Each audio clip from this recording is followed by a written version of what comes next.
What I want to dig into now, I want to talk a little bit more how flames respond to disturbances. I've talked about how important that time delay is. And for situations where the flame is what we call acoustically compact, so where the flame is small relative to a wavelength, we don't really care about how the heat release is spatially distributed. We just care about its overall spatial integral. But in order to actually understand what the global spatial heat release is, we actually have to understand what's happening locally, and then we integrate that. So that's what I'm going to spend the rest of our time talking about, is what is the local space-time response of the flame. And this is from chapter 11 in my book. Chapter 12, I talk about the global response, sort of the integral of that, which adds a whole other layer, but I don't think we're going to have time to get into that. All right, so I've already motivated all of this stuff. So we're just going to jump right into governing equations. So what we're going to do is we're going to, I'm going to look at talk about both premixed flames and non-premixed flames, but I'm going to work within the flamelet formulation. So I'm going to use what's called the G equation to describe the premixed flame dynamics, the Z equation to describe non-premixed dynamics. And so, well, we'll just run with those. So for example, the Z equation. And you might be familiar with this as another equation, but basically the mixture, by the Z equation, I mean the mixture fraction equation. So for those of you, if you've all taken combustion, you all know that you can take the equations for within kind of a one-step kinetic approximation, for fuel and oxidizer and product.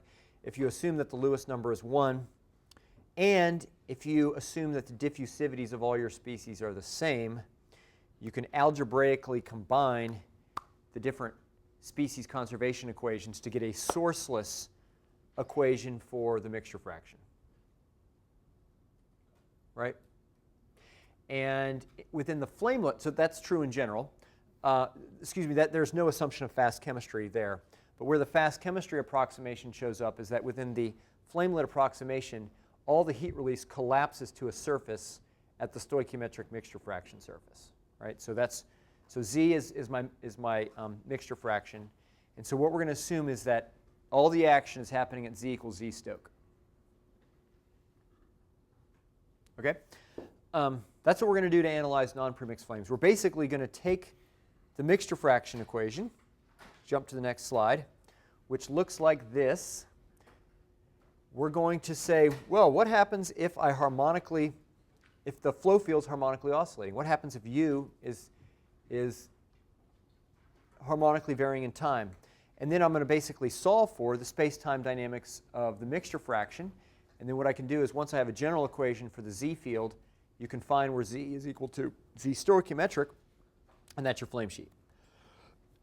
That's non-premixed flame. Now, for the premixed flame, what we're going to do is we're going to use what's called the G equation. Now, you might be less familiar with this. How many of you have worked with the G equation before? Okay, so most of you haven't. So the idea here is to write an equation for the location of a premixed flame. All right. So we're going to define some variable. We're going to call it G. It's going to have a value less than 0 in the reactants, greater than 0 in the products. I'm going to define this normal vector N, which is going to point from reactants into products. And the flame surface, again, within the flamelet approximation, the flame is going to collapse to a sheet. And the flame is going to collapse to the G equals 0 surface. So if we're riding along the flame, G is 0 for all time. And so that's what this says. The substantial derivative with respect to time of G is 0. Kind of an obvious statement, just written in fancy math. Now, but what I can do then is this is a Lagrangian coordinate system. If I write this in an Eulerian coordinate system, I can write this equation where VF is not the flow velocity, it's the velocity of the flame sheet. Right?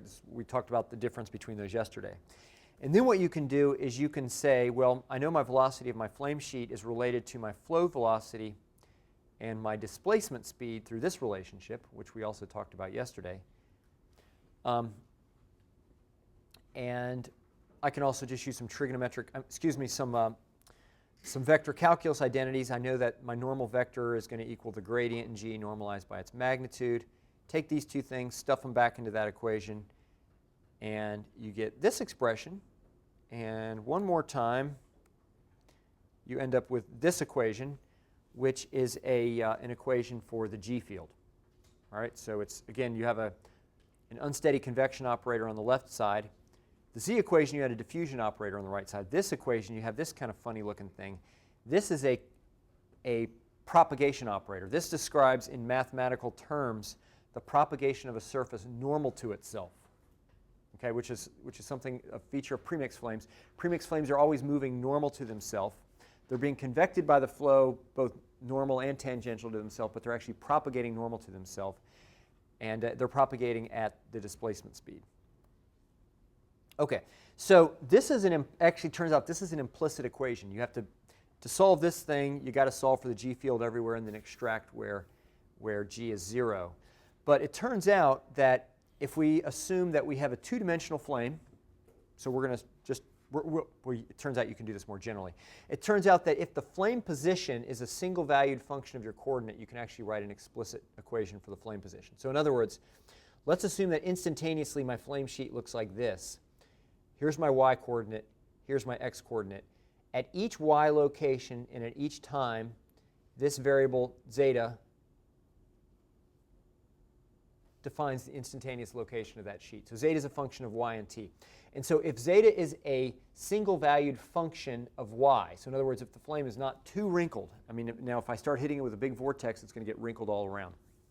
And that doesn't work. But if it's not too wrinkled, I can write it as a single-valued function. And then it turns out that I can write this g as equal to x minus zeta of y and t.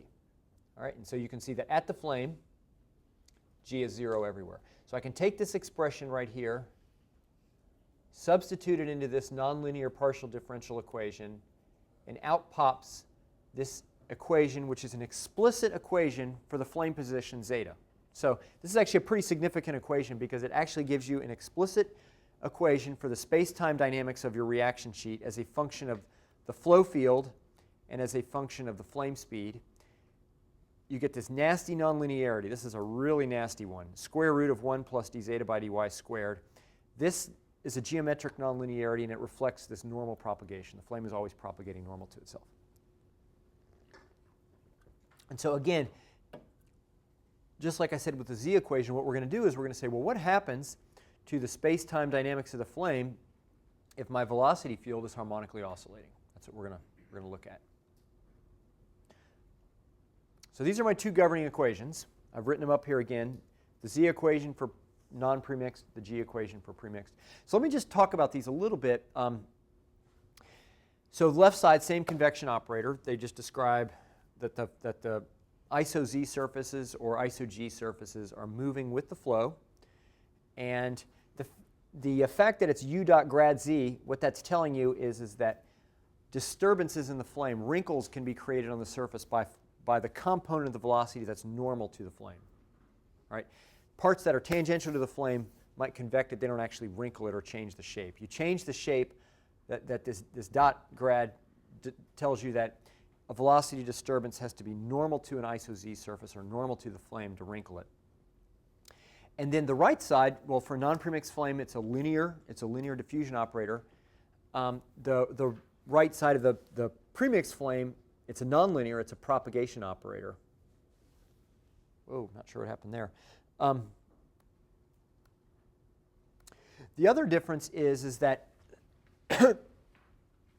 between these two equations is that the G equation, it's really a made-up, the G equation is really only physically meaningful at, the value of G is only physically meaningful at the flame surface. If you remember, I said G is less than 0 in the reactants, it's greater than 0 in the products, but its value doesn't, value of -1 or -2 or +1 or +2 doesn't mean anything. There's no value to it. So G is only physically meaningful, its value at 0. And so what that, it actually, it's an obvious statement, but when I made this substitution here, notice what I'm doing is I'm assigning a value to G everywhere, right? G is 0 at the flame, but I'm also saying that it varies linearly away from the flame. Well, who says that that's the value of G everywhere? Well, it doesn't matter because the G's value doesn't matter. I mean, it has no physical meaning. So I can assign an arbitrary value to it away from the flame. But by making this assumption, I could derive an explicit equation for the flame position. And this is really powerful. So although the premixed flame problem it's nasty because it's so nonlinear. It actually turns out it's an easier problem to solve, and there's a whole lot more results out there for how premixed flames respond, because you can write an explicit equation for the space-time dynamics of the flame position. All right. Now let's contrast that with the took up a magic experiment where you kept the velocity field here identical and changed it everywhere else. The flame would give you the exact same response.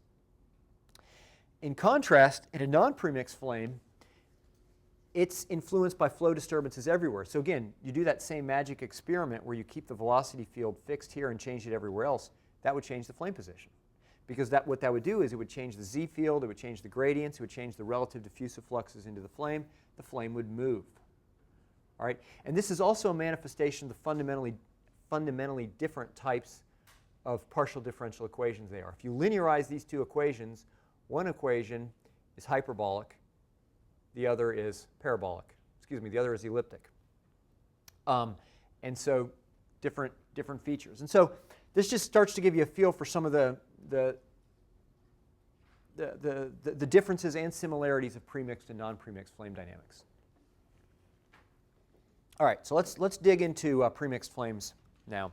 And so let's start by just talking about some general characteristics. And I want to show you some movies just to kind of build some intuition for you.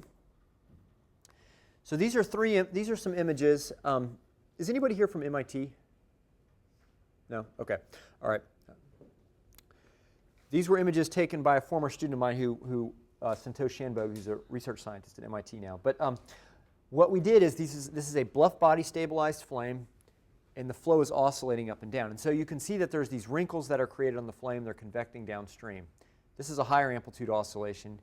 You can see these wrinkles are associated with a vortex. You can really see it here. That you're shedding a vortex here. And for the really, really high amplitude disturbance, this flame is actually starting to whip around and wrinkle. You can see that the single valued approximation would not work at all here. We couldn't use that single valued equation. Maybe I could here. What you can also see is you can see this flame propagation effect going in action, that SD times square root of 1 plus d zeta by dy squared term, which I said was so nasty.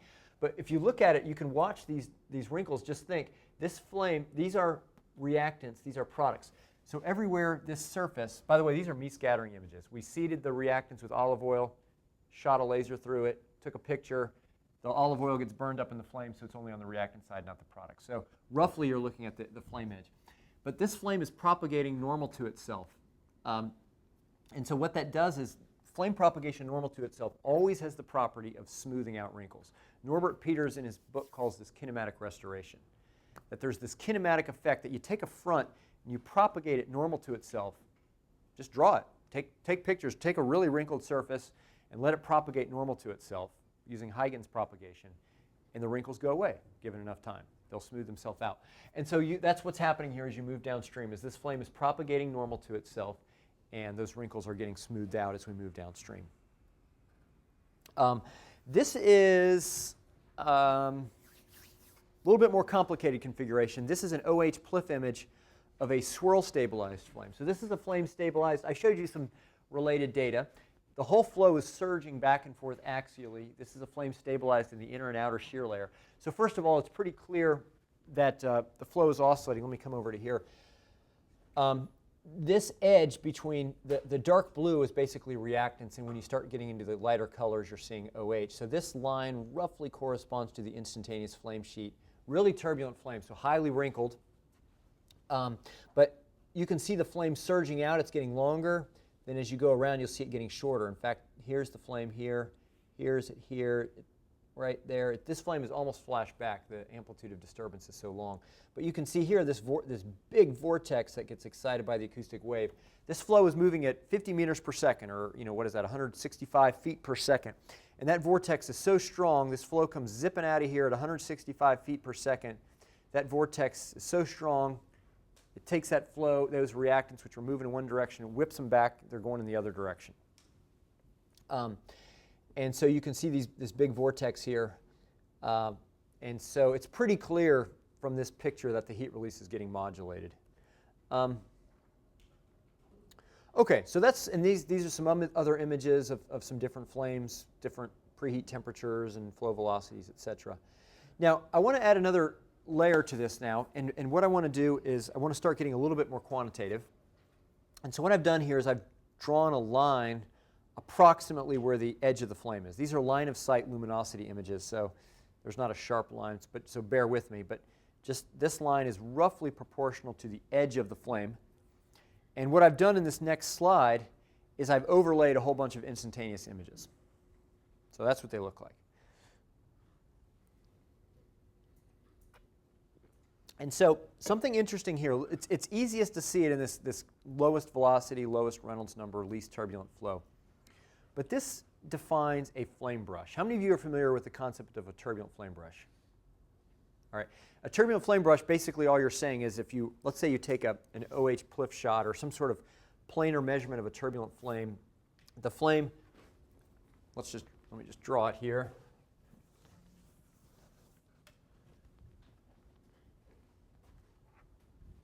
We'll go back to that bluff body stabilized flame.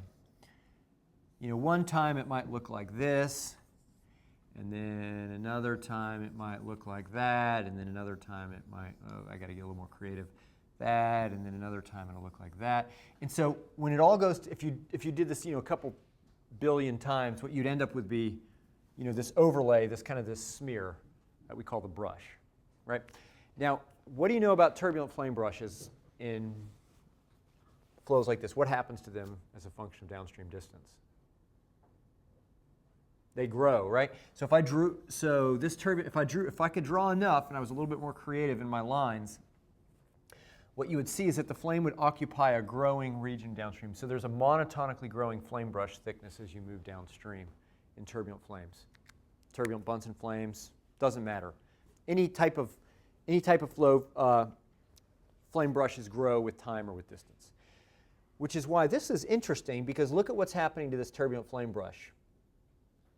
It's growing, but it's kind of like entropy going away or something. Look at how this flame brush is actually decreasing in width as you move downstream.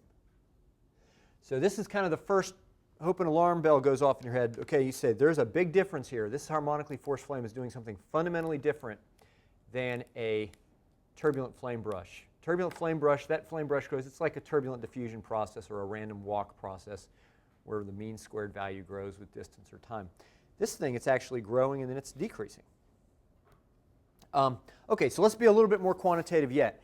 So this is another Mies scattering image, and what I've done here is we're going to grab the instantaneous flame edge, we're going to call that L, it's a function of space and time, and at a given x, L is varying with time, so it's oscillating up and down.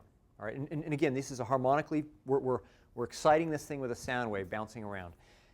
We can take a Fourier transform, and you'll see that this spectrum has a very narrow band content, and we were exciting it at 300 hertz, and it's responding at 300 hertz. Now so this is at a fixed spatial location. What I do in the next slide is, let's look at what happens at other spatial locations. So here's the frequency, here's the amplitude of the Fourier transform, but this is now x, or distance downstream, and I've normalized it by the convective wavelength. And it looks like that. In fact, this line right here, I've just drawn the envelope of the response at the forcing frequency. So again, you can see, so what you see here is that the magnitude of flapping, the amplitude of this peak, is basically proportional to how much is that flame brush really flapping around, how much is it really wrinkling around. So when I showed you those flame brush images earlier, you could see it wrinkling. This quantifies how much it's actually moving in physical space. And notice how you get this non-monotonic spatial dependence. So, and this is closely related to that, right? So this flame brush, that the width of this flame brush is going to be roughly proportional to the height of this peak. So these are two different views of the same effect, that the magnitude of flame flapping is non-monotonic for this harmonically forced system, whereas for a turbulent system that wouldn't be the case. A turbulent forced system, that wouldn't be the case. So let's do some quick summarizing now. What I want to do is I want to get rid of this frequency axis. And so what I'm going to do is I'm only going to plot how much the flame is flapping at the forcing frequency. All right, so I'm just going to plot this envelope. And so here's the amplitude of flame wrinkling. Here's the phase of the flame wrinkling. So we haven't talked about phase yet, but there's a phase. And the fact that the phase is varying with x is telling you that the flame wrinkling at one location is not in phase with that at another. There's a phase difference. So first of all, you can see that this curve L prime, that it's low near x equals 0. What this is telling you is that near the attachment point, the flame's attached. It's not moving around much. That makes sense. But it grows with downstream distance. That also makes sense. You can see it peaks, and this is going to be roughly the location of peak heat release fluctuations as well. So you can see that there will be this location where you get the most flame flapping, the most heat release fluctuations. Then it actually rolls off. What it also shows you is that the phase is rolling off approximately linearly in space. Now, when you see a phase character that looks like this, what does this mean? Does anybody know how to interpret a phase result that looks like this?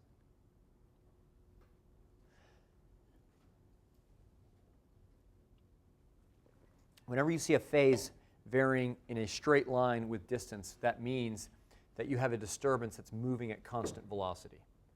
All right? So you could, now that you all know that, this makes sense. If you go back to those movies, you could see the wrinkles convecting downstream. So what this is telling you is that you have this wrinkle, and at a farther distance downstream, there's a phase offset because it takes a certain amount of time for the wrinkle to convect downstream. And that wrinkle is moving downstream at some velocity. And in fact, you can, from the slope of this curve, you can back out what the velocity of that wrinkle is moving at. Okay, so those were some results at one condition. These are just some results from other acoustically forced flames. All right, so this is just the magnitude of the wrinkling, one condition, so you can see it going up and it's going down. You can also see these shorter length scale modulations in this thing. All right, this is a condition, and this is results at another condition. Now you can clearly see this modulation. So you probably can see what's happening is that the premixed flame is acting as an interference filter.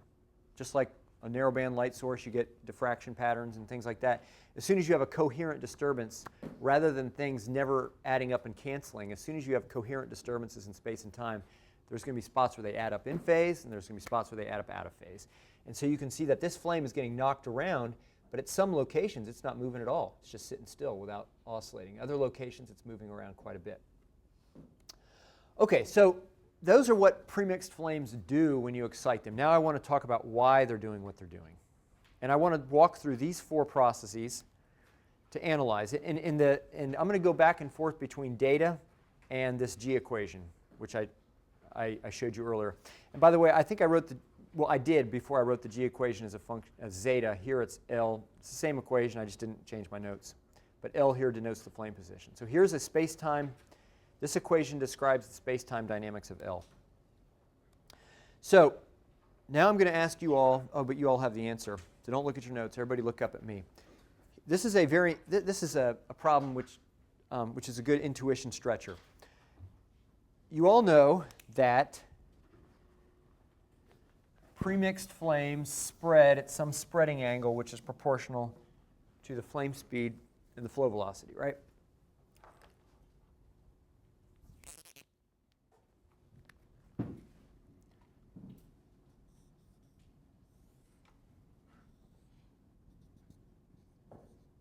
Some angle. And so imagine, again, this is a thought experiment, so bear with me. Imagine that the flow velocity is spatially uniform everywhere, and it's equal to UA, okay? And the flame speed has some value, I called it SD.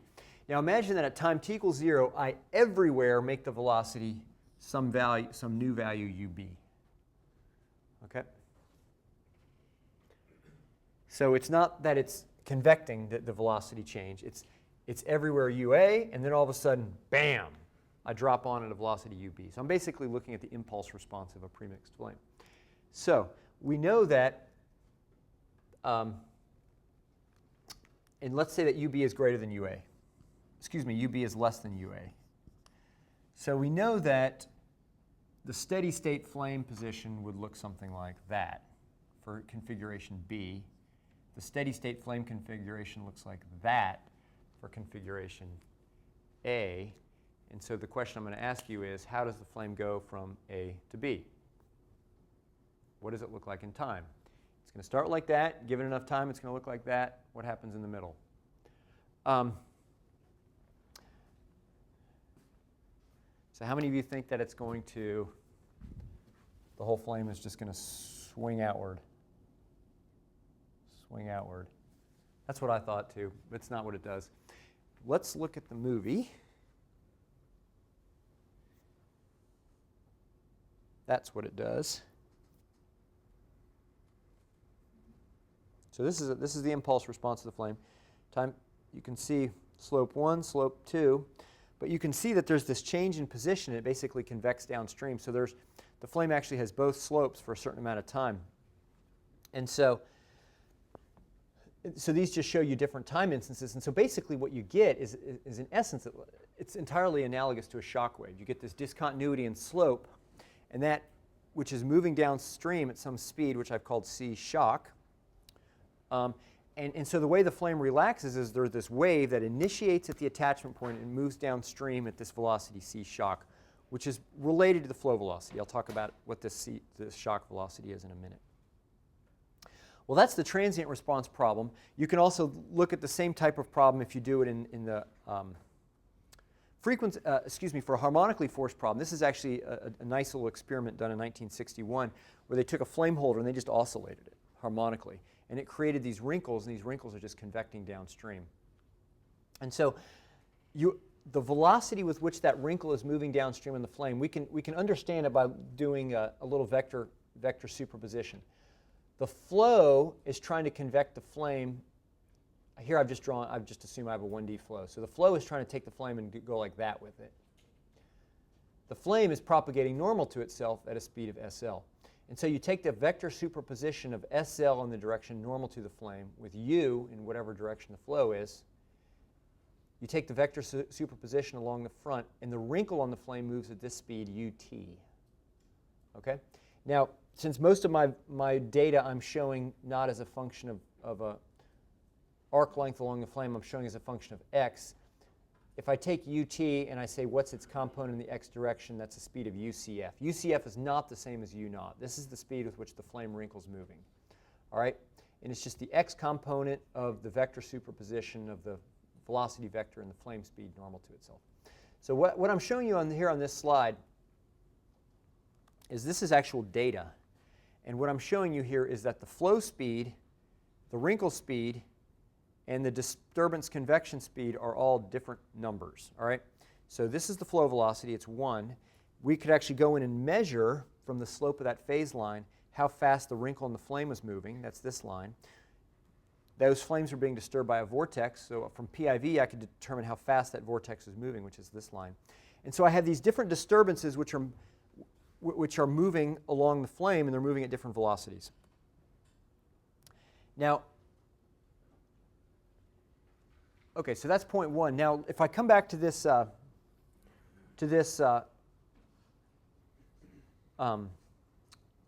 this problem here, if I have a harmonically oscillating bluff body and I shake it, it turns out that the gain plot looks like this. This is the magnitude of flame wrinkling as a function of downstream distance. And what this shows you is you just excite a traveling wave with constant amplitude that moves downstream. So this is what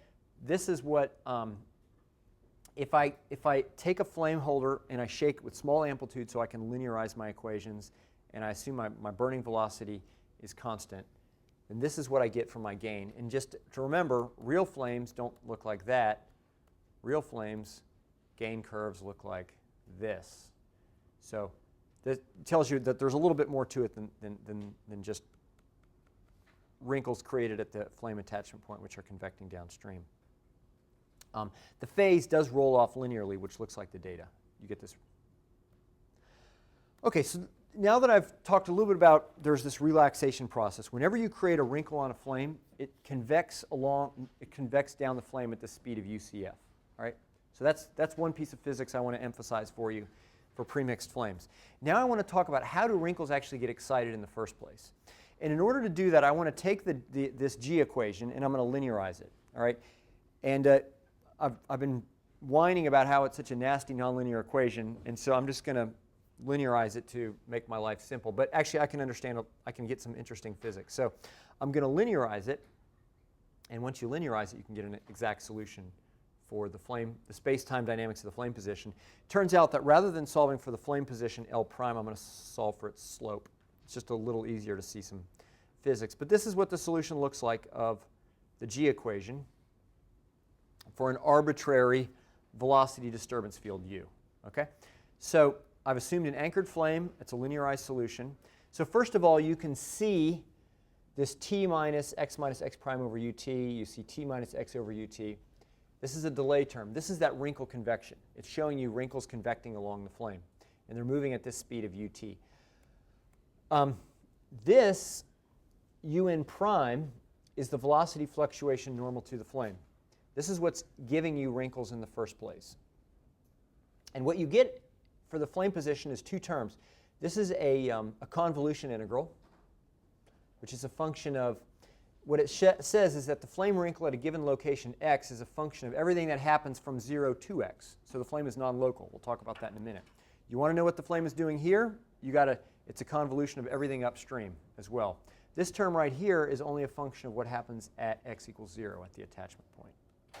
Okay, so in order to build some intuition, let's start by assuming I have a spatially uniform disturbance field. So I'm going back to that problem. I have this bulk disturbance field, and the whole flow is just surging back and forth in bulk.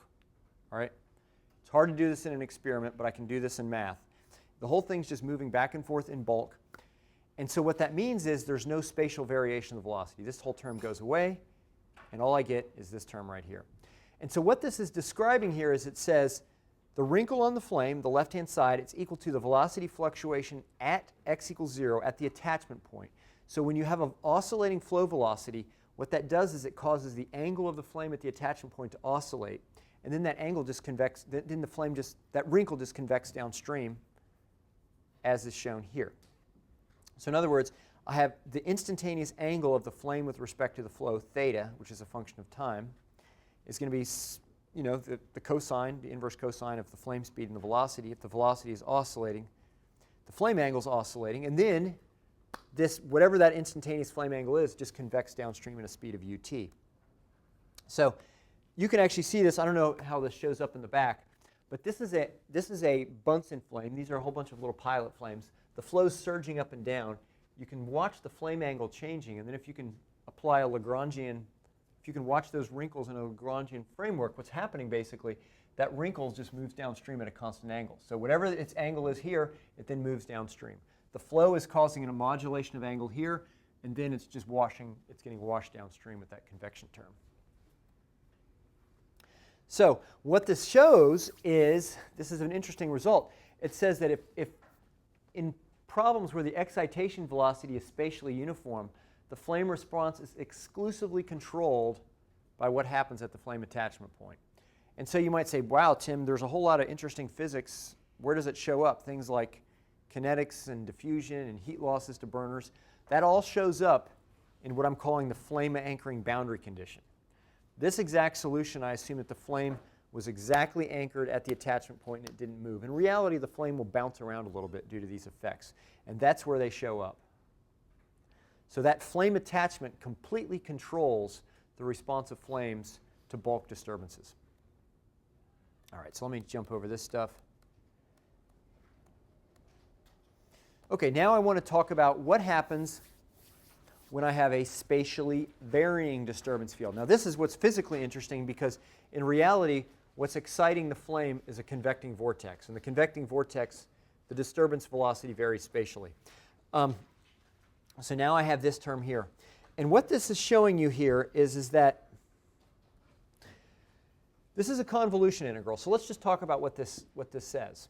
What this says is that you want to know what the flame is doing at x.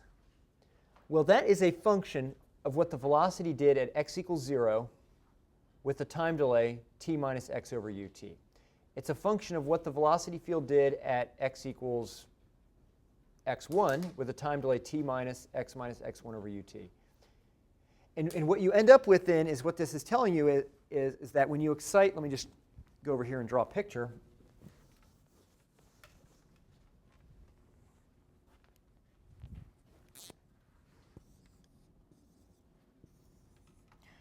You want to know what the flame's doing there? It's not just a function of what the velocity fluctuation is. It's a function of the entire space-time history at all upstream points. So in other words, the wrinkle here, a contribution, once you create a wrinkle here, it convects downstream, and at some point later it's going to get here. And when you create a wrinkle here, it convects downstream, and it creates a wrinkle there. Here, you add all those up, and that gives you what the net flame wrinkle here is in a linear world. All right? So what does this tell you? This tells you that flames have memory. Okay? Flames have memory, and they're non-local. The velocity, the wrinkling on a flame at a given position is not only a function of what's happening at that position, it's a function of everything upstream of it as well. So if you think about classical turbulence closure models for things like flame speeds, turbulent flame speeds, we usually correlate ST as a function of U prime, which works great if U prime is spatially homogeneous. But this same basic physics happens for turbulent non-premixed flames, is that flames are non-local. What's happening at any given point is not just a function of the velocity disturbance at that point. It's a function of everything upstream because of tangential convection. What this also shows, I'll just mention by way of a parenthetical comment, is that if you're trying to understand a flow, an anchored flame, you got to have an experiment to understand it, or an analysis of an anchored flame. Tangential flow gives you wrinkle convection, which really, really is important. If you have things like a spherically expanding bomb or a flat flame where there's no tangential flow, you're missing those tangential convection physics. And what you do is, without tangential flow, the flame response is local. What happened, the wrinkle on a flame is a function of what's locally disturbing it. As soon as you get tangential convection, the flame becomes an operator with memory and a non-local dependency. So totally changes the dynamics of the system. Okay, so what this is telling you then is what starts making life interesting is, so the flame disturbance at a location X, it's a convolution of everything upstream. So if we think about the flame is getting disturbed by a convecting vortex. You have this vortex, and it's moving at some speed, uCv. All right? It creates a wrinkle. Once that wrinkle is excited, it has a life of its own. It moves at a speed of ut, or uCf, depending on which coordinate system I'm using. But that vortex its work is not done, right? It convects, and it wrinkles the flame farther downstream. And again, once that wrinkle gets excited, it takes off. And so when I showed you these movies here,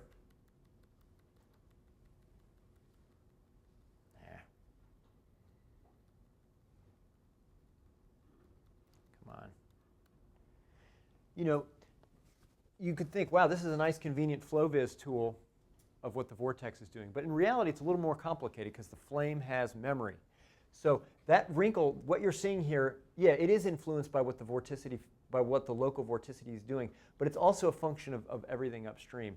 And so in fact, interpreting these pictures is quite a bit more complicated than that. Flames are not FlowViz, is my point, when you have tangential flow.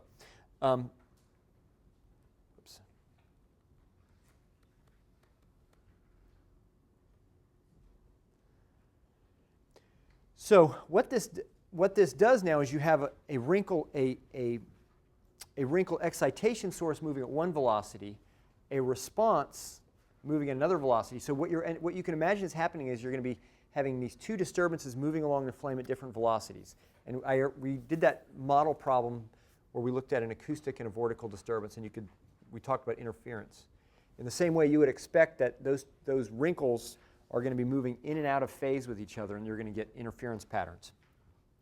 Just to illustrate that, and I apologize, my notation's jumping around a little bit because I didn't completely change my slides from some different sources, but let's consider a problem where a flame is excited by a convecting velocity field. So here's my velocity fluctuation, epsilon's its amplitude, it's moving at a speed of uCv.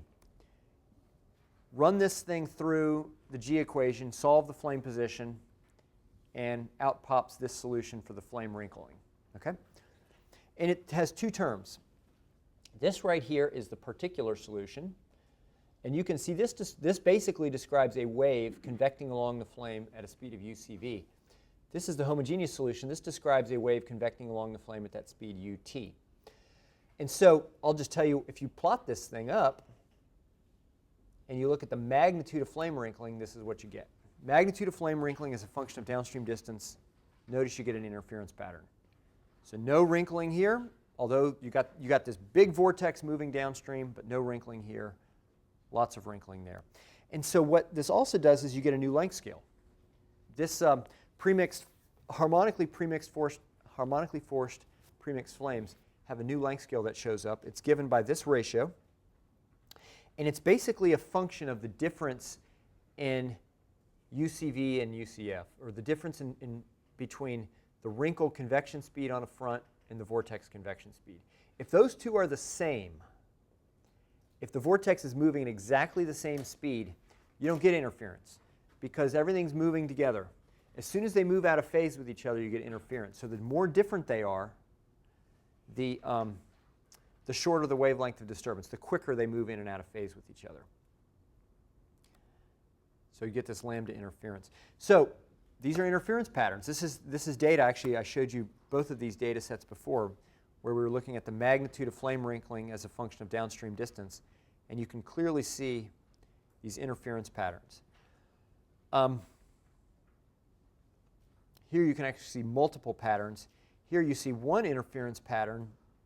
You can also see this. Now this one's really cool. Does anybody have any speculations on what is happening here? Why we get these small modulations and then there's kind of this overall wrinkle and then these small modulations? Well, it reflects the fact that the flame is being disturbed by both an acoustic flow fluctuation and a vortical flow fluctuation. So you're right, multiple scales, but they're not vortical. One's acoustic, one's vortical. But what's interesting about it is that, remember this interference length scale, the closer the velocities are, the longer the length scale of this interference. Okay? So what this means is that the vortical disturbance creates this long length scale interference pattern. And we can see the first hump right here. Presumably, if we went farther downstream, we'd see other ones. But because the acoustic wave is moving so fast, where is that equation? It's moving so fast relative to the how fast the wrinkles are moving. The acoustic wave, the disturbances created by the acoustic wave very quickly move in and out of phase with each other. And they actually create a shorter length scale interference pattern. So in other words, what you're looking at here, this modulation is due to the sound wave. And the reason I'm saying is it's a little counterintuitive. We're used to fast propagating disturbances like sound waves as having long length scales. And the acoustic length scale is long, but the length scale it excites in the flame is short. So things are flipped. The effect of an acoustic, the vortical disturbance has a much shorter length scale than the acoustic disturbance, but the wrinkles they excite in the flame are flipped. The vortex creates a long wavelength wrinkle, a long wavelength interference pattern. The acoustic wave excites a short one. All right. Now, just as an aside,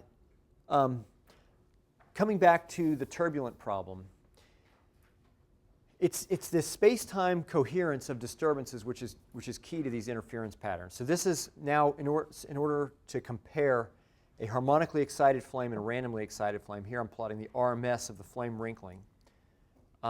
This is what happens when you hit a flame with single frequency excitation. This is what happens if you just hit it with randomness. And this should look familiar. This is why turbulent flame brushes grow monotonically with downstream distance, whereas acoustically forced flames have this modulated character.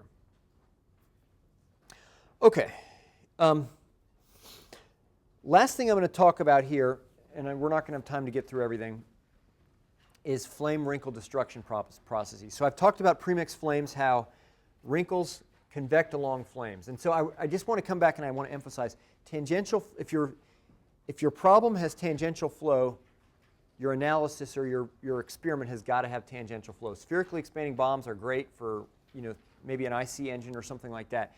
But for flowing applications, you have to capture that tangential flow piece because it's so critical because it convects disturbances and it gives you this non-locality feature. So everything we've talked about to this point you can actually understand from purely linear arguments. You can take that nasty nonlinearity in the G equation, linearize it, and away you go. We can understand convection, we can understand wrinkle excitation, we can understand interference. You got to have the nonlinearity to understand why flame wrinkles go away, and it's kinematic restoration. This is from Professor Law's Progress in Energy and Combustion Sciences paper with Jackie Sung. And you can understand this very simply. If I take a flame, a premixed flame, and let's say you wrinkle it like this, and then you just say, go, what happens? Well, the flame propagates normal to itself. Given enough time, that flame is going to smooth itself out. It's going to make it flat. That's a nonlinear process. You've got to have the nonlinearity to include that. And so the velocity fluctuations are creating wrinkles on the flame. The flame is propagating normal to itself, trying to smooth those out. Which, by the way, the same thing's happening in a turbulent flow, right? You have these turbulent eddies wrinkling the flame. Flame is propagating normal to itself, trying to smooth itself out.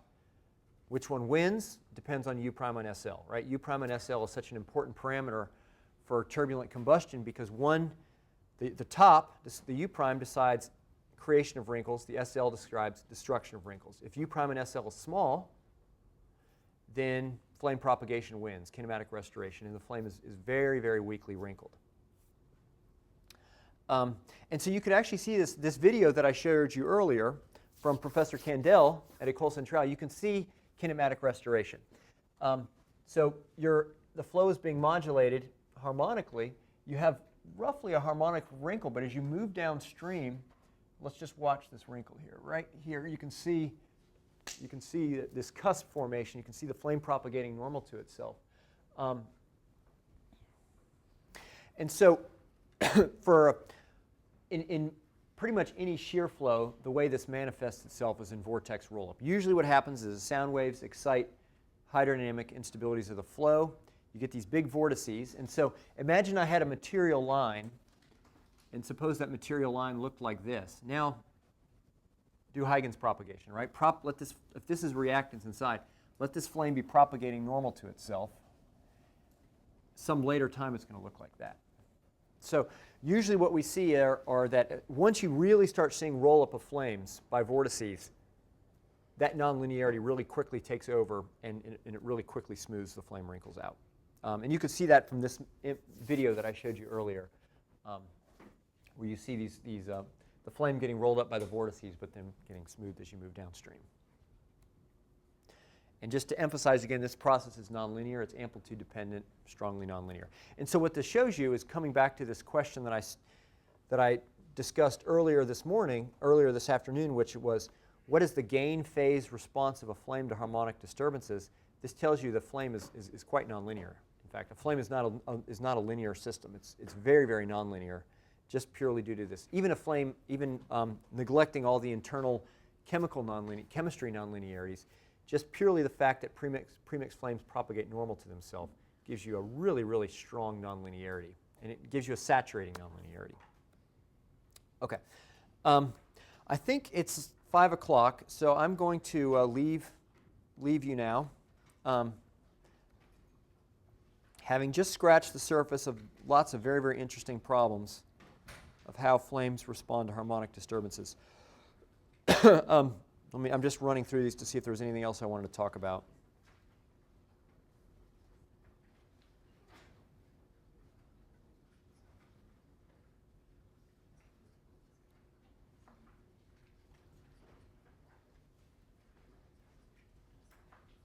So maybe just to wrap this up, very last slide. So flames exhibit wave-like non-local behavior. It's due to tangential convection, and this gives you maximum and minimum gains. It gives you interference phenomenon. I didn't talk about this before, but if you look at the overall transfer function, the overall transfer functions go basically as 1 on frequency. And if you do the math, wrinkle convection gives you this 1 on F behavior. Also, the premixed flame wrinkles are controlled by different processes in different regions. There's parts of the flame that respond very linearly to disturbances, parts of the flame that are very nonlinear. And I didn't have time to get into this last point, but if you take a look at what's actually happening to the heat release, I've only had time to talk about what happens to the flame position. If you look at what's actually happening to the heat release, well, the heat release of the flame is proportional to the instantaneous flame sheet area and the local mass burning rate.